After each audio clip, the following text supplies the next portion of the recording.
Abbiamo pertanto depositato una istanza di accesso agli atti proprio per chiedere copia di tutta la documentazione riguardante questo maxi incentivo,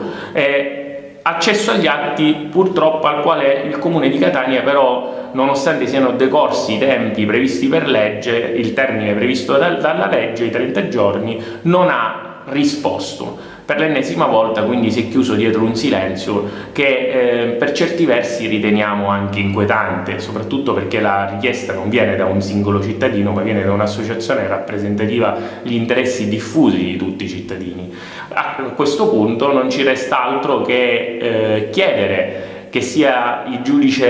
giudice a esprimersi, e per tale ragione depositeremo un ricorso al TAR col quale chiederemo al giudice amministrativo di esprimersi primo sul comportamento dell'ente comunale in questa determinata situazione e soprattutto poi per fare in modo che questo benedetto elenco con nomi e cognomi possa finalmente essere pubblico ed diventare patrimonio di tutta la città e di tutti i cittadini che hanno il sacrosanto diritto di conoscere come vengono spesi i propri soldi. Da questo punto di vista noi lanciamo anche un appello alla città